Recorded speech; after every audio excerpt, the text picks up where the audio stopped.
Salam.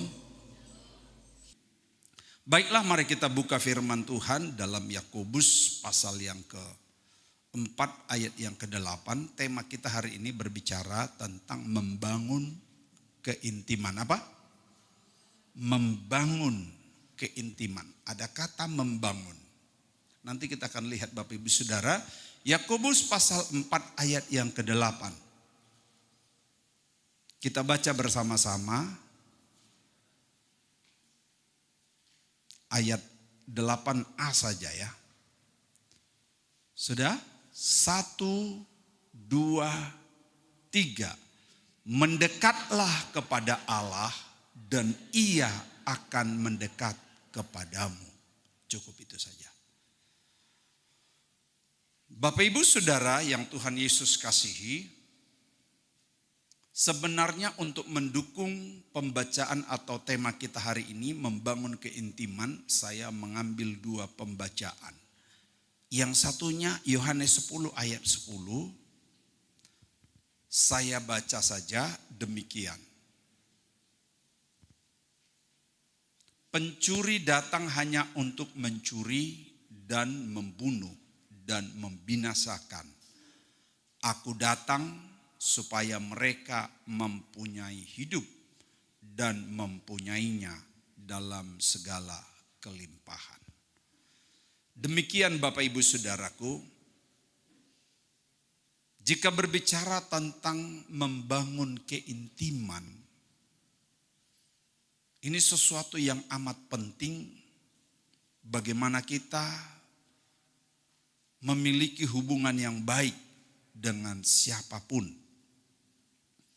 Tetapi hari ini saya ingin fokus firman Tuhan mulai dari membangun keintiman. Karena ada 2 sebenarnya penitik beratan soal keintiman ini. Yang pertama membangun keintiman. Sedangkan yang kedua memelihara keintiman. Di lain sesi kita akan kupas tentang memelihara. Sama sulitnya membangun dengan memelihara. Membangun itu dari yang tidak intim menjadi intim. Dan membangun itu tidak gampang Bapak Ibu. Membangun, setelah terbangun, maka harus dipelihara keintiman. Membangun keintiman itu dengan Tuhan yang pertama. Jadi kita bangun dulu keintiman dengan Tuhan. Yang berikut baru membangun keintiman dengan keluarga. Karena ada banyak kita jumpai di dalam keluarga itu tidak ada keintiman. Betul mereka mungkin satu rumah, tapi tidak intim. Kalau kita tanya, Bapak di mana? Enggak tahu. Mama di mana? Enggak tahu. Kita tanya anak di mana? Enggak tahu. Satu rumah belum tentu intim, belum tentu tahu. Keintiman itu adalah saling tahu dan saling mengerti. Kedip matanya saja kita mengerti. Itu kalau sudah intim. Betul ya Bapak Ibu? Kalau kedipkan mata ke istri pasti mengerti dia maksudnya kan? Atau kalau udah makin intim, kita bisa mengerti. Nah, keintiman yang pertama adalah keintiman dalam Tuhan. Keintiman yang kedua adalah keintiman dalam keluarga. Supaya jangan sampai ada di antara jemaat Naruastu, tidak ada keintiman satu dengan yang lain. Si suami dengan si istri, anak-anak dengan anak-anak, anak-anak dengan orang tua. Cari jalan masing-masing.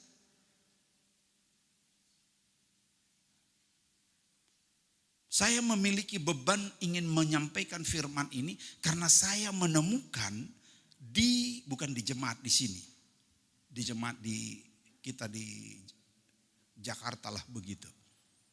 Karena tidak ada keintiman internal keluarga. Setelah nanti kita bahas keintiman keluarga, baru keintiman berjemaat. Nah, keintiman itu didapat mulai dari dibangun. Kita bangun keintiman. Bapak-bapak makin intim. Ibu-ibu tadi, ada yang tahu berapa tadi jumlah ibu-ibu? Enggak tahu kan? Karena enggak terbiasa kita. Saya tahu tadi berapa orang. 23 orang.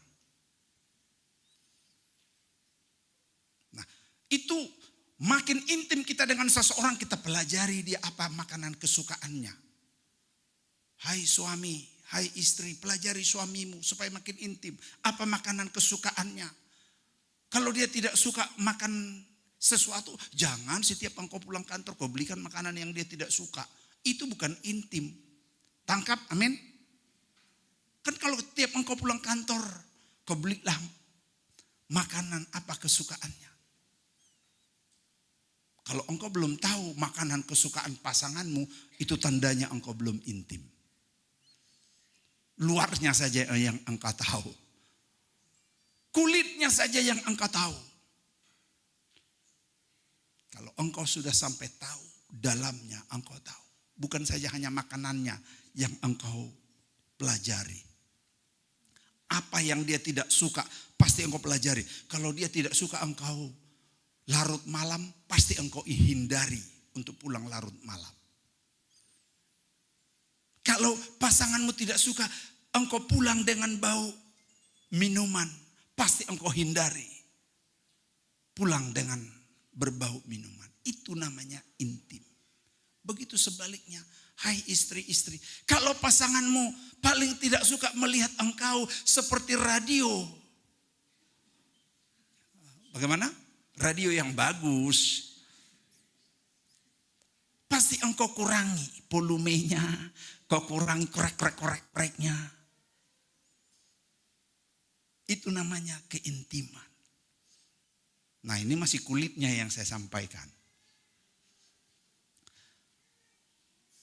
Keintiman, membangun keintiman dengan Tuhan, membangun keintiman dengan keluarga, dan membangun keintiman sesama jemaat.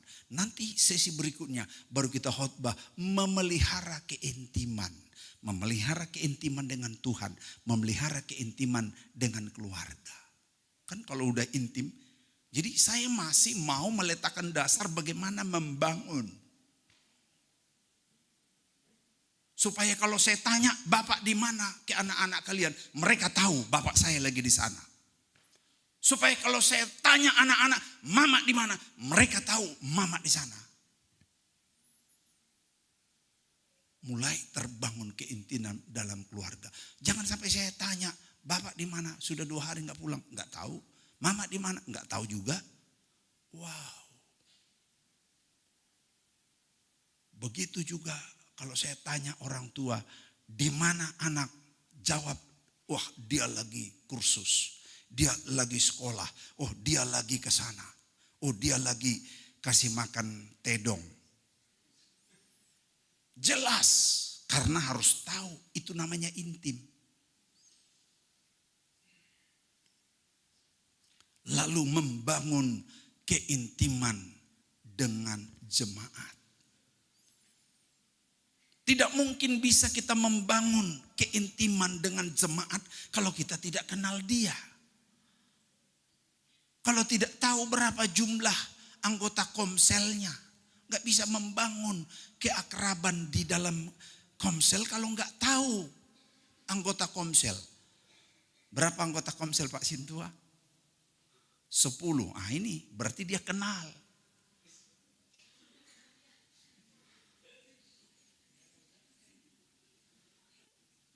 Kan semua pemimpin komsel sudah saya kirimkan materi komsel kita ini, setia, taat dan tulus. 3 bulan ini topiknya. Bagaimana setia. Setia itu 3 bulan. Setia kepada keluarga, setia kepada pasangan, setia kepada pekerjaan, setia kepada panggilan, setia kepada... Ada banyak sekali dikupas soal setia. Per minggu. Bagaimana juga membangun setia kepada pasangan. Bagaimana membangun setia di dalam pekerjaan. Supaya jangan sebentar-sebentar check out dari pekerjaan.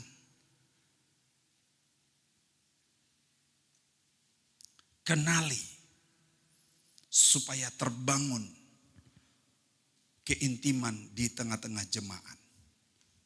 Untuk membangun hubungan dengan pejabat, jadi membangun hubungan dengan pejabat, penguasa, pengusaha, dan lain-lain, kita buat berbagai upaya. Membangun hubungan dengan tetangga saja kan kita buat upaya. Kadangkala kita mengalah, walau air gotnya lewat dari kita, kadangkala kita jaga perasaan. Karena kita ingin tidak bermusuhan. Kita ingin dekat dengan dia. Kita ingin akur dengan dia. Jadi ada upaya yang kita buat untuk membangun dengan pejabat, penguasa, pengusaha, siapapun. Karena setiap kita meyakini bahwa hubungan yang baik itu membawa dampak positif. Katakan amin. Sebaliknya setiap hubungan yang tidak baik itu akan membawa dampak yang minus, yang negatif. Percayalah kalau sudah tidak baik hubungan suami istri itu akan ada dampak negatif. Kalau sudah tidak baik hubungan, tidak ada komunikasi yang lancar dua arah. Jangan hanya satu arah, antara bapak dan anak, antara orang tua dan anak. Itu harus hubungan timbal balik. Jangan hanya bapak yang bicara, anak juga perlu bicara. Jangan, saya tidak mau dengar kau, kau yang harus dengar saya. Itu bukan hubungan yang intim. Itu hubungan komandan dengan prajurit, anak buah. Siap komandan, apapun kata bosnya, siap komandan. Itu bukan hubungan dalam keluarga. Kalau dalam keluarga itu satu kesatuan. Ada arus bolak-balik hubungan, komunikasi. Bapaknya bicara, anaknya bicara. Ada saatnya bapaknya mendengar, ada saatnya anak juga mendengar. Itu namanya perlu membangun hubungan. Karena hubungan yang baik akan membawa dampak yang positif. Nah, untuk membangun hubungan yang baik, hubungan yang intim itu, kita bisa mengorbankan banyak hal. Gak usah banyak halnya, ini lagi saya kupas lebar. Cukup 3 sajalah yang kita korbankan untuk membangun. Sama-sama dulu katakan membangun. Nah, untuk membangun hubungan yang intim, kita paling tidak 3 yang harus kita korbankan. Yang pertama yang kita korbankan, waktu. Jangan sesibuk-sibuknya kita, saya tidak ada waktu mau dengar kamu cerita. Ke anak kita bilang begitu. Wow. Dia ingin mencurahkan keluh kesahnya.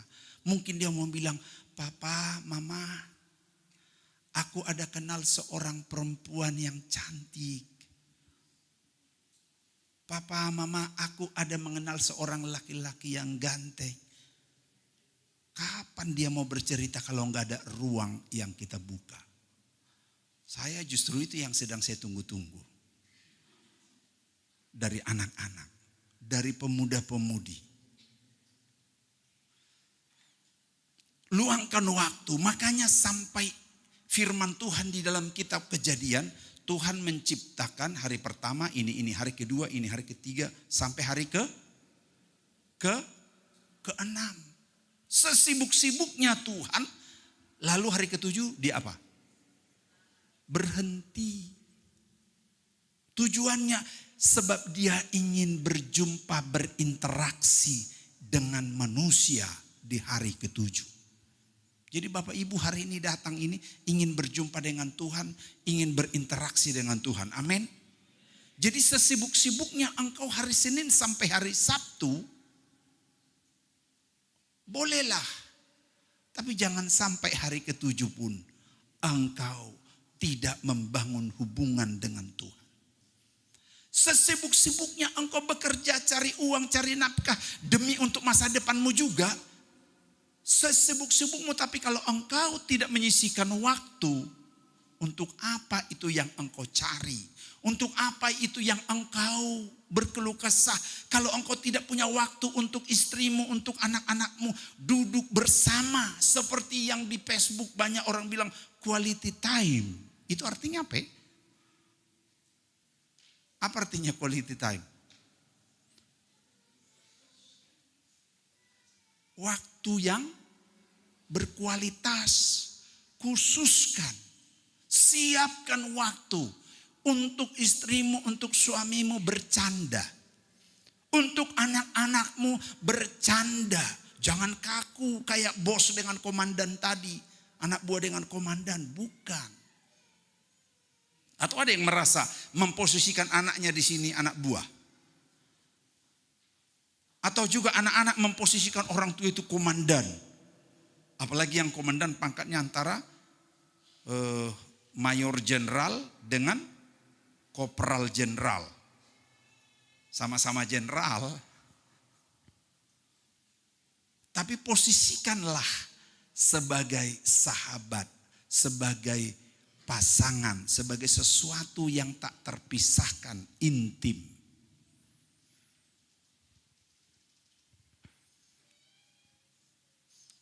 Tuhan menyisihkan waktunya satu hari ingin berhenti supaya ia bisa berjumpa dengan manusia.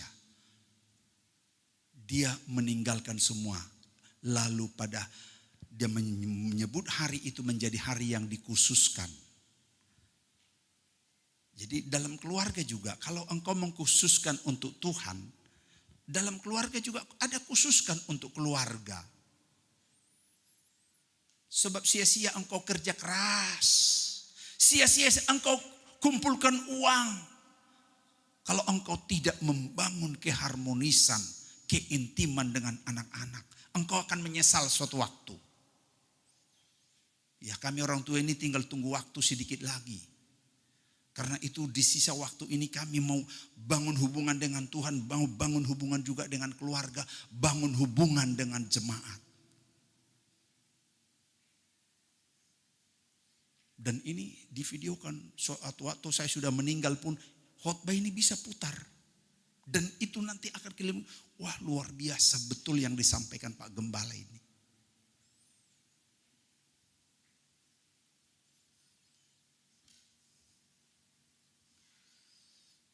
Bukan hanya waktu yang kita korbankan untuk membangun hubungan yang intim.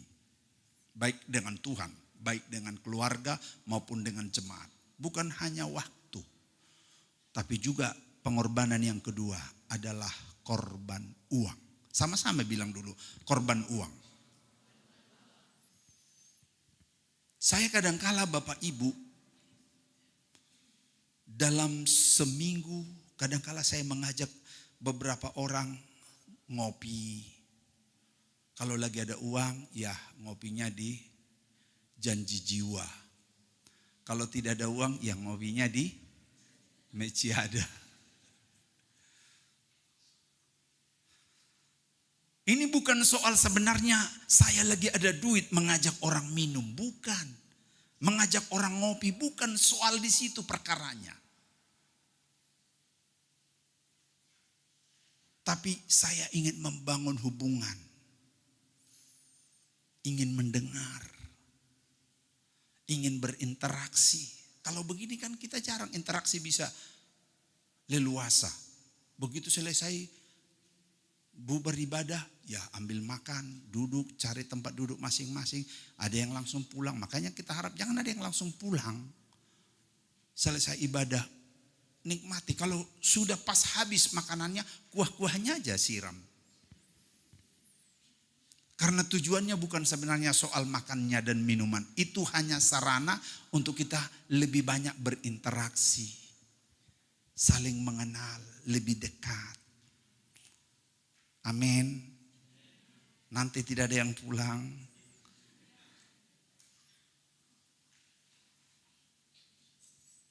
Mengorbankan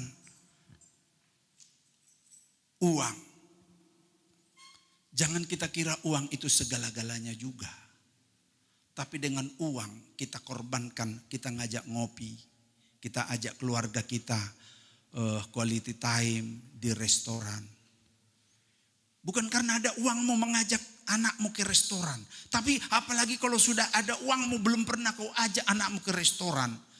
Innalillahi. Makanya pulang dari sini, nanti sudah ada uang, ajak istrimu. Mami, kita udah dengar khotbah. Pulang dari sini, mari kita siapkan waktu. Kita berdua. Kadangkala berdua. Kadangkala juga harus juga dengan anak-anak. Amin.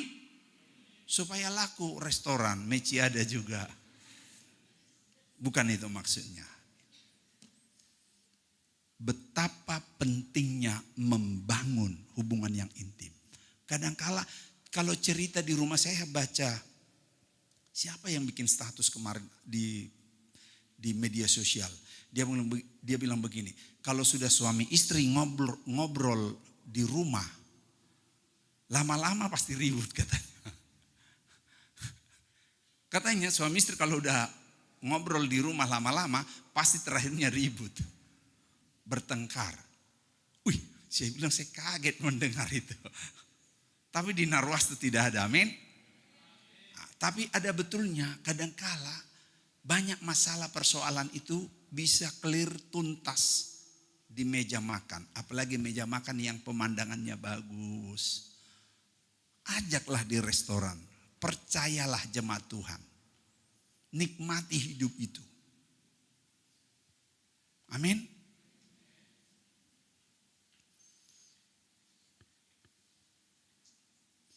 Saya percaya jemaat Narwastu akan menyelingi hidup itu dengan sesuatu yang berguna, dengan sesuatu yang indah. Tapi juga jangan paksakan kalau nggak ada uang. Wah, saya baru dengar khotbah harus ajak ini istriku. Padahal nggak ada uang, nyampe nanti di restoran bon. Jangan juga seperti itu. Lihatlah dompet bapak-bapak ya. Bapak-bapak kayak yang punya dompet atau ibu-ibu. Ya terserahlah ibu-ibu atau bapak-bapak yang punya dompet.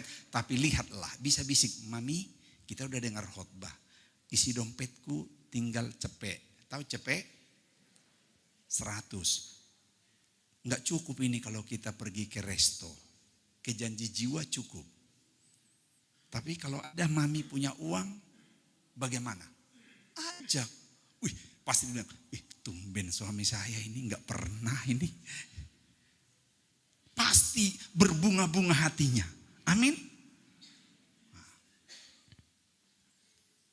Intim dengan seseorang tidak lahir seketika. Tidak lahir, kita kenalan. Hamba Ibin, hamba Charles. Langsung intim. Kaget kita kalau tiba-tiba intim. Tapi dibangun kenalan. Oh, bagaimana kabar? Di mana tinggal? Apa profesi? Di mana keluarga? Kan gitu, makin mengenal. Kadangkala dia ajak saya ngopi, saya kadangkala ajak dia ngopi, gitu. Jangan juga terus-terus dia yang ngajak saya. Bolehlah kalau ekonominya yang sana lebih kuat, dia lebih sering mengajak. Jangan juga manfaatkan maksudnya. Tangkap maksudnya ya. Karena ini juga butuh ketulusan membangun hubungan. Tapi terakhir itu. Butuh ketulusan dalam membangun hubungan keintiman. Bukan berpura-pura.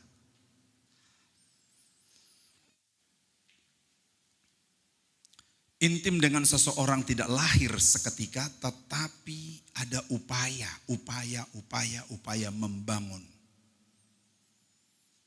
Sebab Bapak Ibu Saudara, intim dengan seseorang itu bisa kita dirugikan. Jadi bisa. Coba kalau saya intim dulu dengan tukang togel, tukang apa. Percaya saya bilang lama-lama hari ini dia masih malu pinjam uang ke saya. Tapi lama-lama, ini kayaknya mimpi tadi malam pas ini, pinjam dulu ini lagi habis. Nah, betul saya kasihlah dulu 2.000. Kalau tembus dibayar 4.000 kan mungkin. Tapi kalau nggak tembus nantilah tunggu panen. Kedua kali, ketiga kali bisa. Nah, membangun keintiman itu kita bisa dirugikan. Yang saya maksud di sini, apa maksud saya? Supaya kita pun melihat membangun keintiman itu dengan siapa, yang positif atau yang negatif. Wah, luas sekali Bapak Ibu.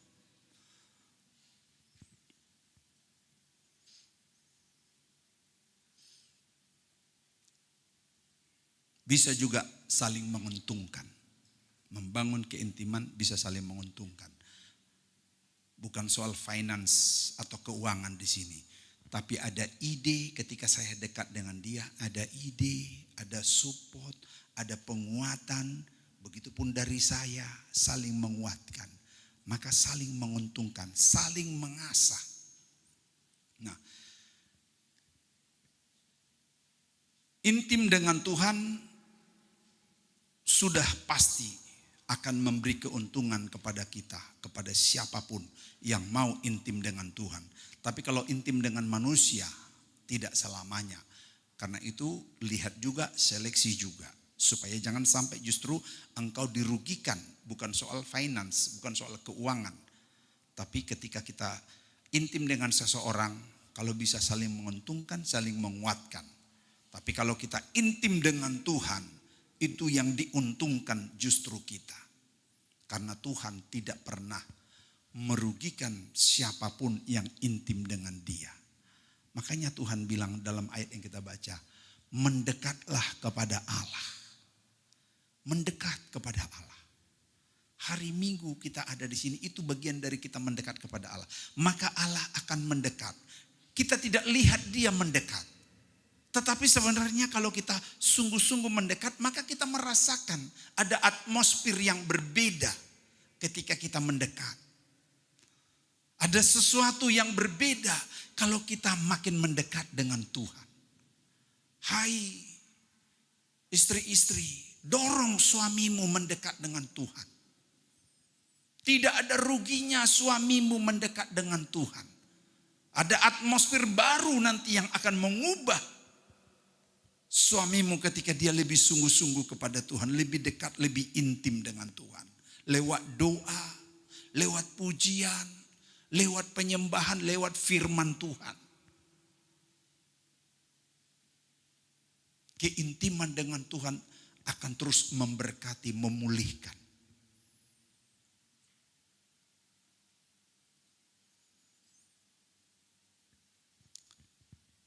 Bergaul dengan iblis dan antek-anteknya. Intim dengan iblis dan antek-anteknya. Itu akan merugikan saudara. Dan akan menguntungkan si iblis. Saya beberapa hari ini serius di WA-in, diteleponi ada orang yang lagi sakit. Dan diyakini katanya dia sepertinya dikenain antek-anteknya iblis. Sehingga mulai dia merasa ada kebutaan. Dia mulai ada gangguan jiwa. Ada gangguan kebatinan. Jadi kalau kita bergaul dengan iblis dan antek-anteknya, itu akan merugikan kita. Itu akan merugikan keluarga. Karena namanya kita bergaul dengan iblis, dia selalu minta tumbal. Ada tumbal yang selalu diminta iblis kalau kita bergaul dengan iblis. Di awal, di muka atau pangkalnya manis yang ditawarkan si iblis. Tapi ujung-ujungnya pahit bagaikan empedu. Tidak ada sedikit pun untungnya bergaul dengan iblis. Tapi bergaul dengan Tuhan, keuntunganlah yang kita dapat. Kebahagiaanlah yang kita dapat. Karena itu makin mendekatlah kepada Tuhan. Maka Tuhan akan makin mendekat kepada kita. Di dalam Yohanes tadi disebut ada dua figur yang ingin sebenarnya mendekat kepada kita. Yang ingin kita dekat kepada mereka.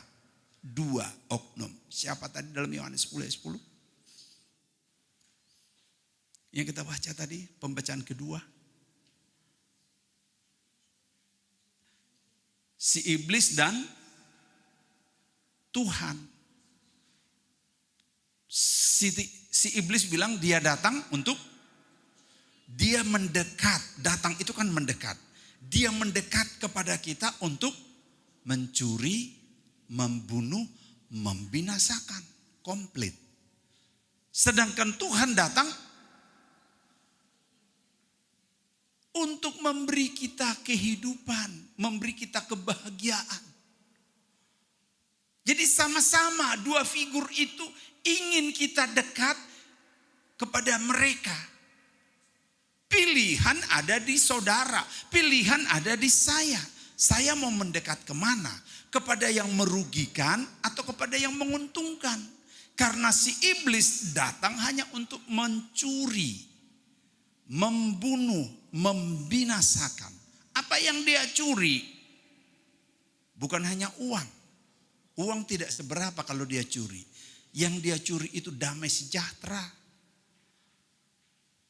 Yang dia curi itu sukacita. Dia bunuh lagi. Apalah yang dia bunuh? Mungkin fisik kita nggak dibunuh, tapi yang dia bunuh semangatmu untuk berbenah, semangatmu untuk bekerja, semangatmu untuk berkarya. Dia bunuh, terakhir baru dibinasakan. Tapi Tuhan datang untuk memberi kita damai sejahtera. Supaya kita mempunyai hidup, dan mempunyai hidup itu dalam segala kelimpahan. Mempunyai hidup, semangat. Yang di dalam semangat itu kita hidup berkelimpahan.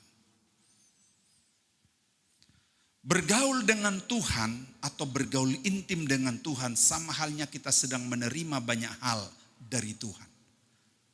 Bergaul dengan Tuhan, berinteraksi dengan Tuhan, sama dengan halnya kita sedang menerima transferan dari Tuhan.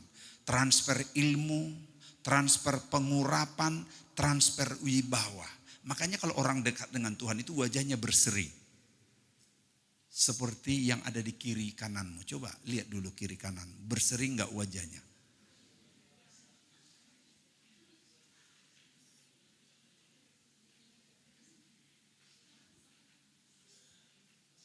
Karena ketika kita dekat dengan Tuhan, ada transfer pewahyuan, ada transfer ilmu, ada transfer wibawa.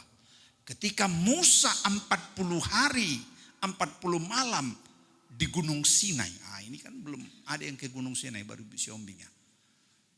Ketika Musa 40 hari 40 malam ada di Gunung Sinai di hadirat Tuhan. Berjumpa dengan Tuhan. Berbicara dengan Tuhan. Berdialog dengan Tuhan. Tidak terasa lapar. Jadi ada di hadirat Tuhan itu tidak terasa lapar. Bilang dulu kiri kananmu, tidak terasa lapar kan?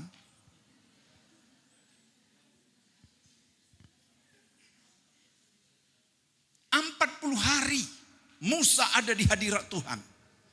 Di Gunung Sinai, berbicara, menerima hukum Tuhan, penjelasan-penjelasannya, uraian-uraian 10 hukum Taurat. 40 hari dia terasa lapar. Ketika dicatat di dalam firman Tuhan, dia turun dari Gunung Sinai. Orang-orang yang bangsa Israel sedang menunggu di kaki gunung, melihat wajah Musa bersinar penuh kemuliaan. Orang yang dekat dengan Tuhan itu wajahnya beda. Tapi orang yang jauh dengan Tuhan itu gini, cemberut terus. Makanya di sini nggak ada yang cemberut. Karena semua kita di sini dekat dengan Tuhan. Ada banyak diceritakan dalam Alkitab yang dekat dengan Tuhan. Stefanus, biarpun dia sedang dilempari dengan batu, tapi rohnya sudah menyatu dengan Tuhan ketika dilempari Stefanus. Orang justru lihat, loh, tumben ini Stefanus, dia nggak rasa sakit lemparan batu. Tek, mestinya kan begini. Lempar lagi, tek, mestinya tambah sakit. Tapi dia tidak rasa lagi. Karena ada kemuliaan Tuhan.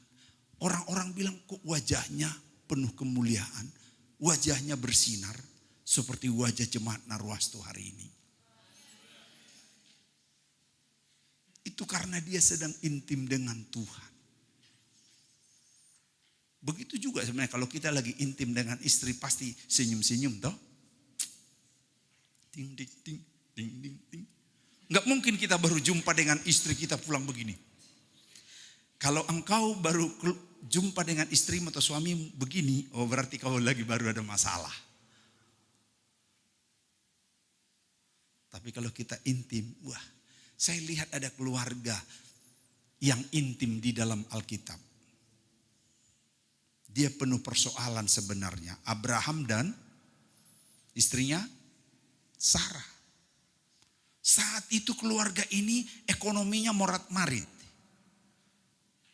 Morat-marit sehingga mereka pergi menumpang ke Mesir, menumpang ke beberapa negara mereka jalan karena ekonominya lagi morat-marit.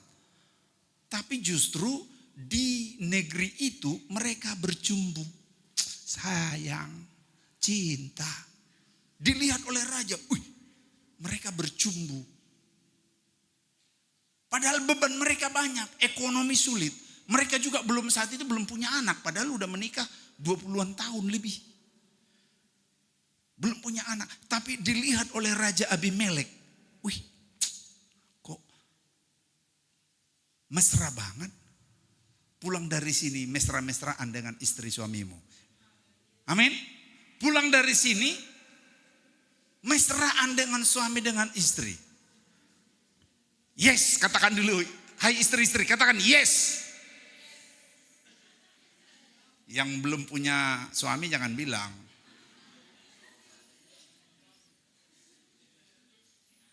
Atau suami-suami dulu bilang, suami-suami, yes.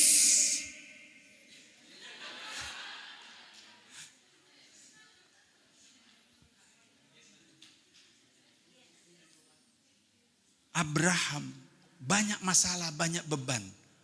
Tapi dia bisa harmoni. Dia bisa intim. Sampai raja mengamati dari jendela. Kok intim banget. Mesra banget. Padahal ada persoalan. Ada kemelut ekonomi. Ada kesusahan hidup.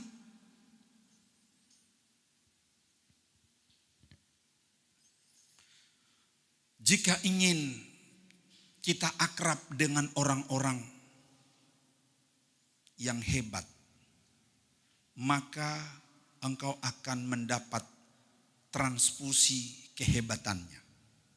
Engkau intim dengan para pejabat, engkau intim dengan orang pintar, engkau intim dengan profesor, sedikit banyak akan transfer kehebatannya. Karena itu bangun keintiman itu. Jangan rusak keintiman. Nanti kita di sesi berikut kita akan bahas bagaimana memelihara keintiman. Jangan sampai sudah terbangun keintiman dengan suami istri rusak. Dulu kita mesranya seperti kaulah bulanku, kaulah bintangku, aku tidak bisa hidup tanpamu. Puret kan?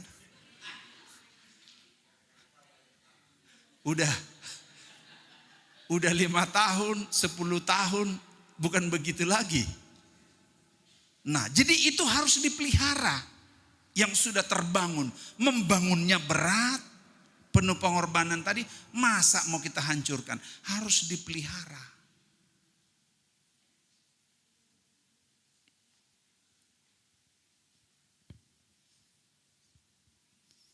Jika kita ingin bergaul intim, maka kita harus rela berubah. Berubah kita. Berinkarnasi seperti Tuhan. Tuhan mau intim dengan umat manusia. Dia berinkarnasi. Merubah hidupnya jadi hina. Merubah hidupnya yang penuh kemuliaan. Jadi manusia yang menghamba. Jadi kita pun kalau kita ingin akrab dengan siapapun. Jangan bikin style hebat. Jangan bikin style sok tahu semua. Buat aja seolah-olah style tidak tahu apa-apa. Amin. Pasti kita akan mudah diterima. Sedikit lagi, supaya jangan terlalu panjang. Ketika pun kita dekat dengan seseorang, kita harus bisa makin berinkarnasi, menyesuaikan diri, dan bahkan menerima kekurangan-kekurangan dia. Kalau sudah dekat itu untungnya banyak. Kalau sudah dekat. Kalau kita sudah dekat dengan istri, dengan suami, ya udah pastilah ya. Karena waktu pacaran sudah makin mendekat. Tapi ada nggak di sini suami istri sudah dekat, tapi belum mau memberitahu PIN-nya kepada suaminya atau istrinya? PIN ATM-nya maksudnya. Ada? Berarti masih ada yang harus diperbaiki. Atau ada nggak di sini suami istri yang belum memberikan PIN HP-nya kepada suaminya atau istrinya? Kalau ada, berarti ada yang salah. Iya, jujur. Berarti ada yang disembunyikan. Karena itu harus makin mendekat. Saya juga sebenarnya ingin mau beritahu hari ini PIN saya. Tapi nggak usah dulu karena belum dekat sekali kita. Nomor sepatu dulu lah saya kasih tahu. Ada yang tahu nomor sepatu saya? Saya beritahu nomor 43. Supaya nanti ada yang kemana-mana jalan-jalan, ingatlah Pak Gembala, nomor sepatunya nomor 43 begitu. Ini bercanda tapi serius. Sedikit lagi Bapak Ibu. Ketika kita sudah intim dengan Tuhan, banyak rahasia akan dibukakan. Ketika kita intim dengan suami istri, banyak rahasia akan dia sampaikan.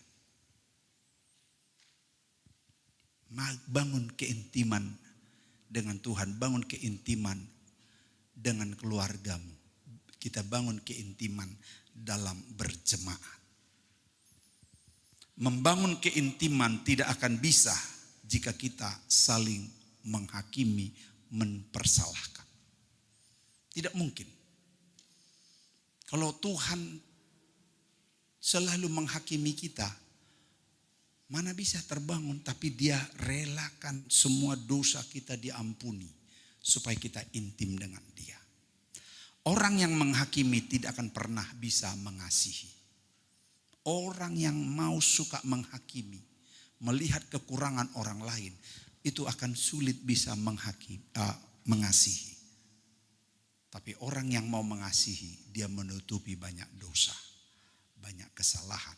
Kesalahan jemaat, kesalahan pasangan suami istri, kesalahan kita diampuni, ditutupi oleh Tuhan. Tuhan memberkati kita semua.